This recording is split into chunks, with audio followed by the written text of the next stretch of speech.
Hello everyone, আশা করি সকলে ভালো আছেন। আমি আলহামদুলিল্লাহ ভালো রয়েছি। তো আমি আজকে যে বিষয়টি নিয়ে আলোচনা করবো সেটা হলো ওয়ার 2 দেখলাম।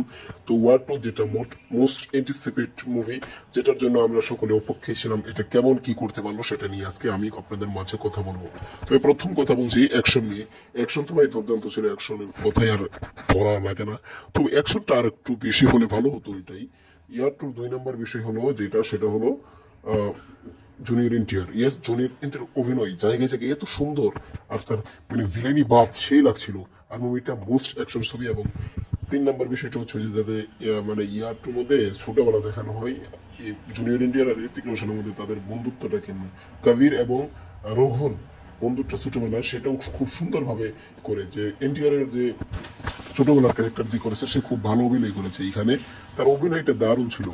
তা আর যেটা বলতে হবে সেটা হচ্ছে যে এই মানে ছবিতে ইমোশনটা খুব ভালোভাবে করেছে, কিয়ারাও খুব ভালো করেছে, তারপরে যারা যারা হয়েছে তারাও ভালো করেছে। কিন্তু একটা জায়গায় হলো কেমিও বিষয়টা আমরা ভাবছিলাম শাহরুখ খান অথবা সালমান খান করবো, এখন থেকে মুভি দেওয়ান করলো। তাও যাক, তাদের মানে মুভি দেওয়ানের এন্ট্রিটা সেই লেভেলের ছিল।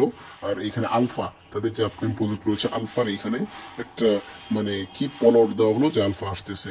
আর ফাইনালি যদি আমি এটা রেটিং দিই, তো 10-এর ভিতরে আমি 75 দেবো, 7.5 দেবো। এর মধ্যে অনেক ত্রুটি আছে, একেবারে সেই লেভেলের যে মুভি হয়েছে তেমনটা নয়, ভালো হয়েছে অ্যাকচুয়ালি। 7.5, অনেকে তো 4.2 দিচ্ছে, 2.2 অনেকে বলছে, কিন্তু তবে একেবারে ছবিটা খারাপ না।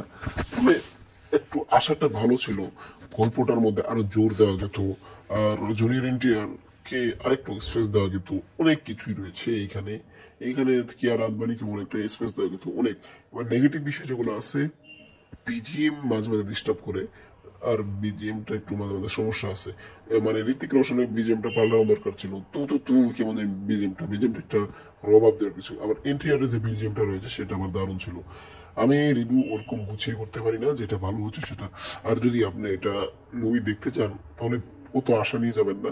তবে একটি জুনিয়র এনটিআর এবং ঋত্বিক রোশনের মারামারি দেখার জন্য, তাদের ফেস অফটা দেখানোর জন্য এবং ইমোশনাল কিছু কানেক্ট করার জন্য আপনারা এটা 500 টাকা খরচ করে দেখতে পারেন। তবে এইটা হাই অকটেল বা সেই লেভেলের ওয়ারের মতো যে হয়েছে, বা টাইগার ওয়ান, একটা টাইগার জিন্দায় পাঠানোর মতো হয়েছে না, যে টাইগার 3 যেমন এভারেজ, এটাও সেমন এভারেজ। তো ছবিটা তো তারপর 7.5 দিলাম। কারণ রয়েছে, কারণ এখানে বিএফএক্স যারা বলছে খারাপ, বিএফএক্স খারাপ নয়, একটা হল প্রিন্টের কারণে হয়তো অনেকের কাছে খারাপ মনে হতে পারে। তো খুবই ভালো একটা মুভি, খারাপ নয় মুভিটা, দেখে ভালোই লাগে। বাংলাদেশে তো রিলিজ বানানো, ওটিটিতে আসবো কবে তারও সেও নেই। তো সামনে আমি ধূমকেতু এবং কোনের রিভিউটা নিয়ে আসবো। এইমাত্র ইয়ার 2 দেখলাম আর কি, ইয়ার 2 দেখে আপনাদের সামনে ইয়ার 2 নিয়ে আমি আলোচনা করলাম। তো আলোচনা দিক কি কেমন লাগলো অবশ্যই জানাতে পারেন কমেন্ট বক্সে। কমেন্ট বক্স স্বাধীনতার জায়গা। তো খুবই ভালো হয়েছিল, একেবারে খারাপ না।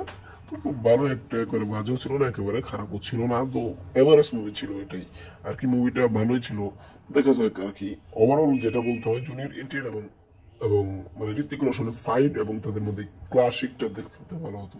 আর আলফার ঘোষণা দিয়ে দিল, এখানে তো পার্ট 2 ঘোষণা দেওয়া উচিত ছিল। আর আলফার ঘোষণা হলো, আলফাটা আসুক, দেখা যাক কি হয়। আলফা কবে মুক্তি হবে তা জানি না আমি, তবে যাক কুলিতে কি হয় দেয় সেটাও দেখা যাক। আর কুলি নিয়েও আমি সামনে কথা বলবো। তো এই ছিল ওভারঅল আমার রিভিউ। কেমন লাগলো আজকের এই ভিডিওটি ভালো লাগলে আমাদের চ্যানেলটি সাবস্ক্রাইব করুন এবং পাশে থাকা বেল আইকনটি ক্লিক করতে ভুলবেন না। তো আজকের ভিডিওটি পর্যন্তই। ধন্যবাদ ধন্যবাদ ধন্যবাদ ধন্যবাদ ধন্যবাদ ধন্যবাদ, হাজার হাজার ধন্যবাদ, লাখ লাখ শুক্রিয়া। তো আজকে এখান থেকে চলে যাচ্ছি। ওয়া আখিরু দাওয়ানা, আসসালামু আলাইকুম ওয়া রাহমাতুল্লাহ।